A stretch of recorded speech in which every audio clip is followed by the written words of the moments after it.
This is WCNY's The Capitol Press Room, and we're going to explore the wonky world of New York's Medicaid exclusion of healthcare providers. And to help us navigate this regulatory landscape, we're joined in the studio by Margaret Surowka, a partner with the law firm Barclay Damon, and Bob Hussar, who is of counsel with the firm. Well, for starters, what is the Medicaid exclusion list, and why does New York need one or have one at all? Well, first of all, it's for program integrity. Medicaid wants to make sure anyone who is receiving payments, any provider, has a system set up so that they're not hiring or having people involved in the delivery or billing of Medicaid services who have issues that could affect the integrity of their claims, their bills, the services that are provided. And it's actually required as part of our participation, our being New York State's participation through the Medicaid program with Department of Health and Human Services, CMS. We're required to have an exclusion list. And when we talk about integrity, are we thinking about this solely from a financial perspective and looking out for providers that might be doing something nefarious when it comes to billing or other financial issues? Or is this a quality of care integrity monitoring list as well? Both. Yeah, I would say both. I mean, I would be lying to you if I didn't think it was driven by the public fisc and making sure that, people aren't spending Medicaid dollars inappropriately by either poor quality or by nefariously, billing for services that weren't rendered, billing, upcoding. There's a number of ways that someone can find their way to the list activities. But I think at the end of the day, most of it's driven by the dollars. And what is upcoding? There's different types of coding, and I will say I am not a coding expert, but there's different coding rules for procedures versus, office visits by physicians. And a lot of the different visits will have a 5-digit code, like a 99241, for example. A 99241 pays a lower amount than a 99245. And you have to, every tick up, you need to meet certain criteria. And sometimes providers either on purpose or accidentally will miscode that. But there's incentive, obviously. The higher code you put in, the more you get reimbursed. I'll give you an example from the dental world. Was upcoding is if it's a simple extraction or if you're billing for a surgical extraction. The surgical extraction, which is obviously a little more complicated of a procedure, requires actually cutting in. Or if it's just a simple removal, you get less money. So if you're upcoding and you're taking a simple extraction and you're making it into a surgical one, that's upcoding. Sure. Well, then how do the watchdogs in this world, in this case, the Medicaid Inspector General, how do they catch something like upcoding? Do they follow up with that patient and say, was that a surgical removal by chance, or was that a simple removal? Because it seems like this type of paperwork crime could be easy to get away with if there's not necessarily good checks and balances in place. And that's also where the interplay comes between other departments, whether it's within the Office of the Medicaid Inspector General itself, who does audits and therefore might find some of these issues, or the Office of Professional Discipline or the Office of Professional Medical Conduct. So there's some interplay between other governmental agencies that have jurisdiction over licensed professionals and providers. But, David, you're absolutely correct, right? For the most part, with some limited exceptions, with prior approvals that are required, and also through Medicaid managed care, which is, seeing more and more of the dollars flow through that system, there are always eyes on providers, and there has to be, right? So with the exception of prior approval, and even if you get a prior approval, it doesn't accept you from needing that oversight on the back end to make sure what was actually approved was provided competently, et cetera, that there was medical necessity to support those services. There's a series of audits that happen. And so the Medicaid Inspector General, which by the way, for those listeners that may or may not know, that's my former agency. I used to be there for about 5 years as their first deputy. I think it's safe to say, Bob, most people had no idea you used to work there, but I appreciate you. Well, I'm hoping your audience is a more sophisticated one. Wait, is that Bob Hussar who's coming on? They got Bob from the Medicaid Inspector General's I'm thinking office? the voice alone, Sure. it was enough to convey that. But nevertheless, the Medicaid Inspector General has a huge branch of it, is solely responsible for audits, and they do both fee-for-service audits and cost-based audits. And so there's extensive auditing that goes on. Not every provider, not every claim, but sometimes random, sometimes through the result of an investigation or a referral from another agency. And that agency can not only be another enforcement agency, it could be an oversight agency, right? So a lot of Medicaid services flow through the Department of Health, but they also flow through the O agencies, right? Mental health, OASIS, OPWDD, Children and Family Services, and each of those agencies also have an audit arm. A lot of times they're focused more on programmatic issues, but sometimes also on payment issues as well. And so through those combinations, through the partnerships with the various Medicaid managed care entities, which all are required by law to have what's known as a special investigative unit, not only are they required to monitor, but they're actually incentivized to monitor, because the more money that they recoup, they put back into their pocket. So it's a very complicated, tangled system, but is there by necessity. And there's more. I mean, there's a hotline, and if they think someone is engaged in Medicaid fraud, and sometimes it's a former patient or a former client who is upset, they might get their explanation of benefits and think that someone billed something the wrong way, and they could call in, and even the Office of Medicaid Inspector General has an investigations unit. So the investigations unit can also look into that, and they're empowered to consider whether sanctions, including exclusion, would be appropriate. So I have to imagine there are some cases for the exclusion list that are clearly black and white, but for those other ones that are more ambiguous, what do you think of the state's approach on those issues? For example, would you describe it as a aggressive approach, one that looks to exclude when there could be room for doubt or room for going one way or another, or is it more of a relaxed or more passive oversight approach? So that's a tough question to answer. A lawyer's favorite answer is it depends. Sure. Right? But you know why we say that, David? Gives you some wiggle room. Well, not only that, but then we're able to charge more when we go down and further explain it. That's a little humor for your sophisticated audience. For the billable hours crowd, yes. Yes, exactly. But it does depend on a number of factors, right? So there are mandatory exclusions. Now, you would think there might be a long laundry list of mandatory exclusions. They're not. It's a very short list of only really two major items. The first one is if you've been excluded by the federal government. OIG as opposed to OMIG. OIG at the federal level, part of the Department of Health and Human Services, maintains their own exclusion list.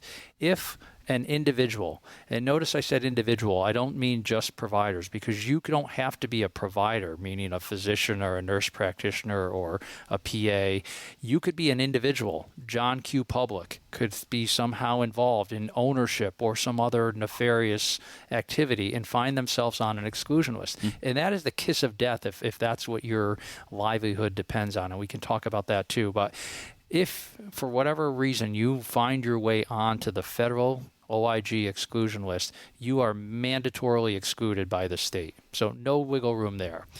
Then it goes to your broader question of, okay, well, how aggressive are they on where it's not mandated? And there, I think you see a difference over a period of time. I would say, generally speaking, though, I don't think the state is over-aggressive on exclusions. I think you have to be doing some pretty bad stuff to turn up on that list. But I'll give you an example. At the federal level, like, you could find yourself on that list for not paying your student loans. New York doesn't have that. So, it really depends on what the issue is, and there's a series of factors that OMIG is supposed to take into consideration. And there's also a general provision that says even if exclusion is appropriate, OMIG is allowed to choose another route, choose another sanction if it's in the quote-unquote best interest of the Medicaid program, which typically means, is there access to care for recipients other than that person that they're excluding? And I have seen sometimes there's cycles. I remember a time when OMIG was a little more aggressive in one of the discretionary exclusions, and that was whether or not the individual had been disciplined for professional misconduct. There was a time in which I thought that the Office of Medicaid Inspector General was excluding more and more, or attempting to exclude. I think they've backed off that. There was a time where they were allowing individuals to come in and get guidance from them as to how they would view a professional discipline before they even finalized that professional discipline. That guidance is no longer available. It was a voluntary program that the Office of Medicaid Inspector General had. They've decided not to have that, which adds an element of uncertainty for a professional who is trying to resolve a state board disciplinary matter, and then doesn't know what's going to happen from a Medicaid standpoint. But generally speaking, in those discretionary exclusion cases, they do have the opportunity to come in, make their case, and really show all different factors that the Office of Medicaid Inspector General will consider. Yeah. Well, given that move away from an emphasis on guidance by the state, is the state responsive to the idea that there was no bad intent behind a mistake and thus they respond accordingly? Or do they say ignorance of the requirements or a failure for whatever reason is a failure and thus you're excluded? It really depends. And obviously we make our livelihood defending providers in those kind of circumstances and in audits. And in audits themselves, it is a lengthy process for the most part. But during audits, there are providers who are looked at and have to give back payments, even for technical, innocent, inadvertent errors, isolated errors, and sometimes those errors are multiplied. Those routine type audits often don't end up in an exclusion, though. So exclusions don't always go with audits. You could have a large audit, a final audit report for a provider where they owe back hundreds of thousands, even more, to the state in Medicaid overpayments. Those do not necessarily end up with exclusions, and it's really, they look at more of the intent. And again, two different processes. So you have the audit process, which normally exclusion isn't a part of, and then exclusion can be separate. Or you have, coming out of the Special Investigations Unit, a notice of proposed agency action, which could be trying to get overpayments back, similar to an audit, but also trying to sanction a provider through a proposed exclusion. And after a quick break, we'll continue our conversation about the state's Medicaid exclusion list with Bob Hussar and Margaret Surowka of the law firm Barclay Damon.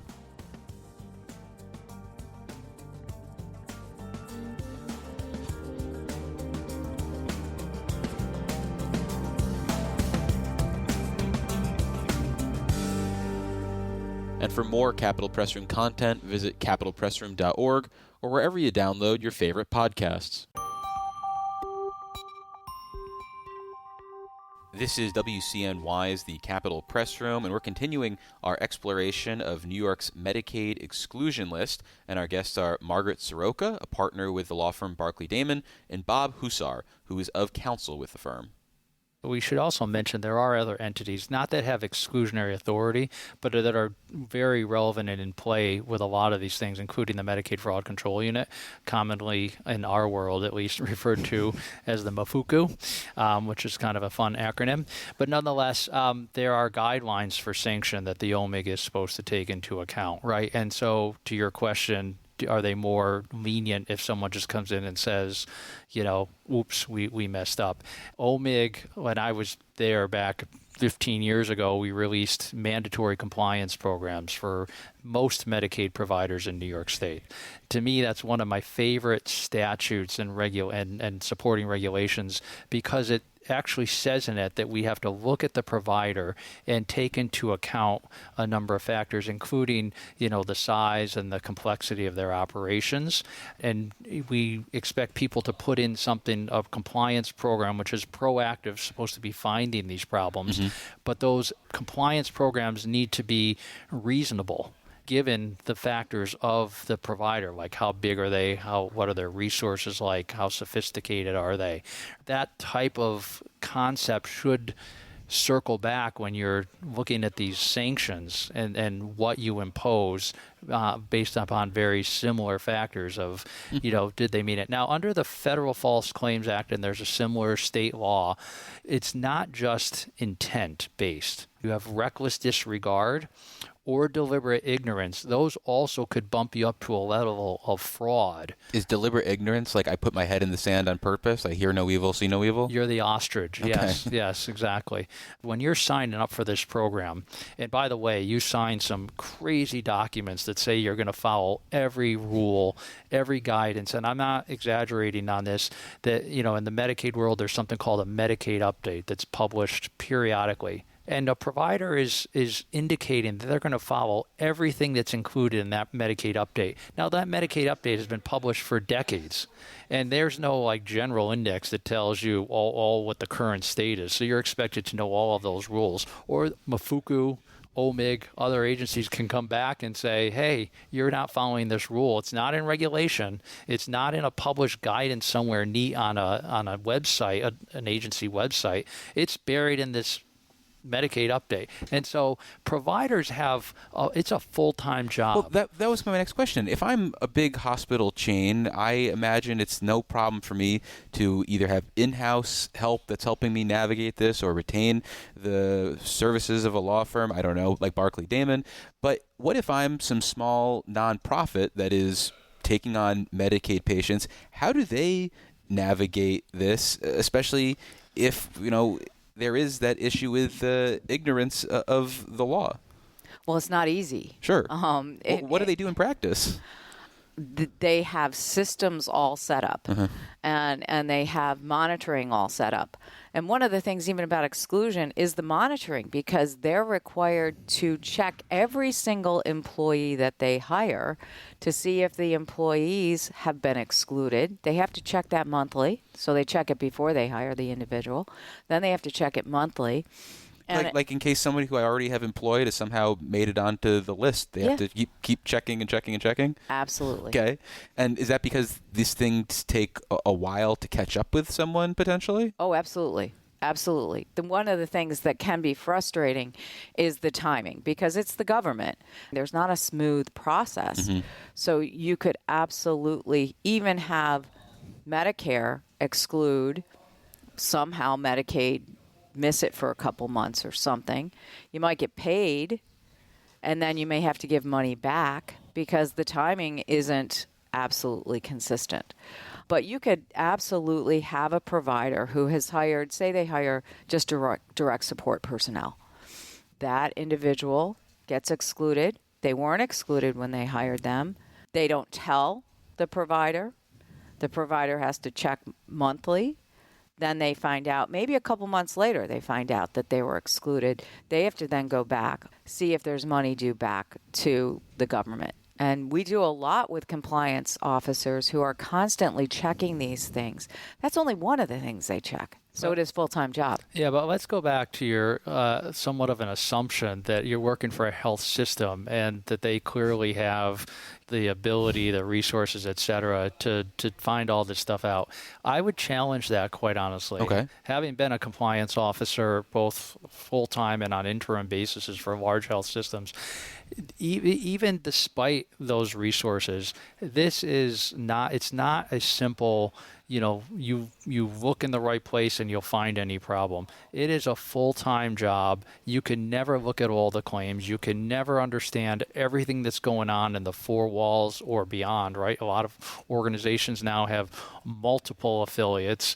It is a very difficult process, and the government could walk into any organization on any day and find problems and find overbillings because it's the nature of the beast. The regulations are so voluminous, and believe it or not, I know this may shock you, they often lead to more confusion than they do provide clear guidance, or there's different interpretations, and surprisingly, providers may have a different interpretation than DOH or OPWDD or OASIS. It happens, right? And so this is far from, there are cottage industries out there around compliance in every single facet, whether it's, vendors for exclusion checks, whether it's auditors, whether it's, people that do conflicts of interest checks. Compliance is it depends how you define it, right? But even in its narrowest definition, there's a ton wrapped up into it. So then, given your experience on the inside and outside now, Bob, do you think it's in both the state's interest as well as the provider's interest for there to be a larger investment in the state's resources for compliance? So maybe they'll be able to find and root out more bad actors and potentially add those people to the exclusion list, but also to help those people who are trying to make the best of the system navigate it. Is there a case to be made for the state to invest more resources and personnel and expertise in this? I think the short answer is yes, but I think the follow-up answer to that is more important. So the resources have to be appropriately put into place and for the right reasons. Focused correctly? Yes, thank you. Because it needs to be both proactive and then reactive. Mm-hmm. The government expects providers to be trained on an annual basis in any number of areas. Yet you would think the government, rather than leaving it up to individual providers to each create their own training, maybe the government should be more proactive in pushing that out. So there's no question about what they want people to learn, right? And what they want them to digest. And that's, it might lead to less work for Margaret and myself, but we'll take that chance. So yes, I think they could do a better job and resources in that area. Would it be effective if they did more resources in terms of monitoring on the back end? I think they would likely find more, overpayments out there. But the last piece of this, and I know there's been a big push of this over the last several years with legislation and whatnot, is that the government needs to be fair in their processes when they do find overpayments and collect them back. Right now, they use something called extrapolation. Typically, the OMIG will do an audit with a sample of 100, maybe 200 claims. And even if you have one error among that 100 claims, they will extrapolate that across your entire universe for what the audit period is. So if you're auditing, and the OMIG can go back, statute of limitations is 6 years. Rarely do they do a full 6-year audit, but typically they'll do 2 to 3 years. So you may have hundreds of thousands, if not millions of dollars that you were paid in that sample, that universe of claims for that 3-year period. We could have a whole other show on that alone. Is there any reason to extrapolate outward with these cases, or is there a reason to think if it happened once, it's likely a one-off, or is there reason to think if someone is doing it once, they likely did it more than once? Well, so the federal government takes a more reasonable approach. They'll have thresholds of when they'll start to extrapolate, to your point. Like, okay, is this more of a pattern? Mm-hmm. As opposed to, okay, if it's 1 in 100, what are the chances that it happens every 1 in 100? Now, the state utilizes a consultant who they've utilized forever, a gentleman by the name of Carl Heiner. Shout out to the Carl Heiner fans. He is super smart. I can't understand him, but even if his math is right, it doesn't speak to whether the underlying principle of extrapolating these for minor errors, sometimes very technical errors. And that's the other piece of this, right? When they audit, they should audit for the right reasons, and they should take findings for the right reason. All of us could say, okay, if you're jaywalking, right, do you really deserve a ticket? or do you deserve maybe like a warning? Maybe we can argue over that, right? But there's an equivalent argument when it comes to Medicaid auditing. Do you take out your magnifying glass and find every single minor mistake and then in most cases extrapolate that across your entire universe? I think not. I think the government loses a lot of credibility. Now, if they stopped doing it, they'd also have a hole in their budget. And I think that's the biggest reason why this proposed legislation for the past 5+ years hasn't been signed into law, because of the budgetary implications it would have. But that doesn't mean it's the right way to go. So again, we're really off topic, but some important things of how the interplay is in the program. And it also just shows how difficult a job the compliance officer has, and what a full-time job. Well, before I let you go, though, I want to get your sense of what we saw from the federal government in December, basically their effort to say, okay, if you are a doctor, hospital, clinic, and you're going to be doing any sort of gender-affirming care, we're going to exclude you from the Medicare and Medicaid programs. And while that is basically on hold as a result of challenges from more than a dozen state attorney generals, what would be the ramifications of that actually being implemented? Is it the case that you think there would be a whole bunch of providers, because it's important to be on accessible to Medicaid, who would say, yep, we're out of the gender-affirming care business?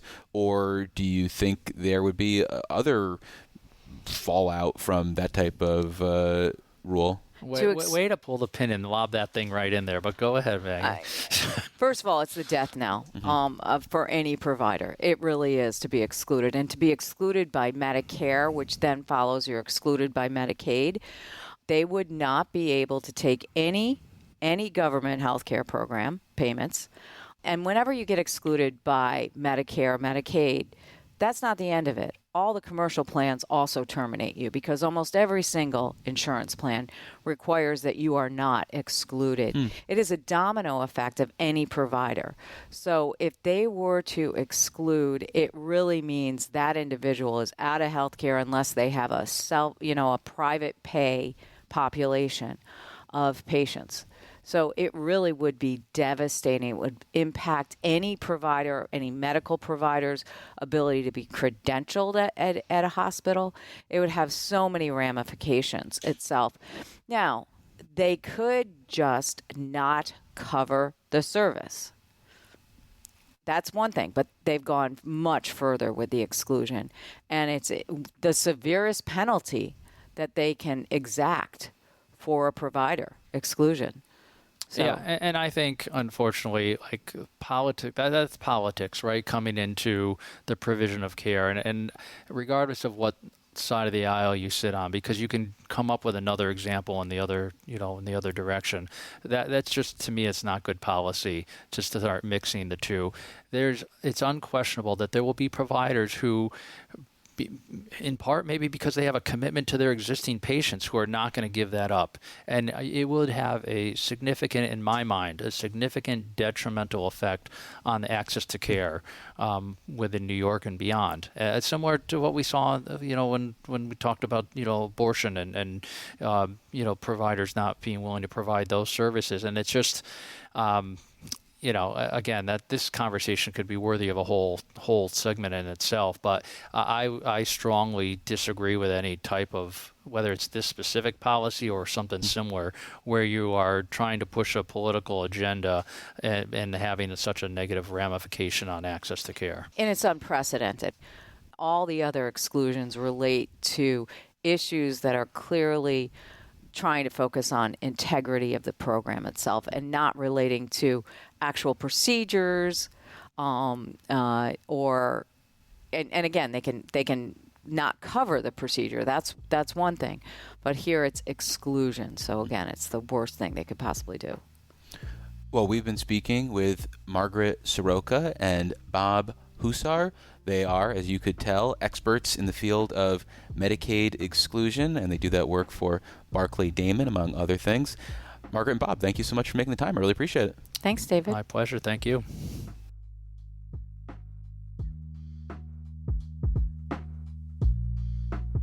Thanks for listening to today's edition of the Capitol Press Room. For an insider take on what's happening in state government, check out our Dispatches from Planet Albany show, available wherever you get podcasts or at capitolpressroom.org. Join us again for Capitol Press Room, a production of WCNY Connected, Syracuse.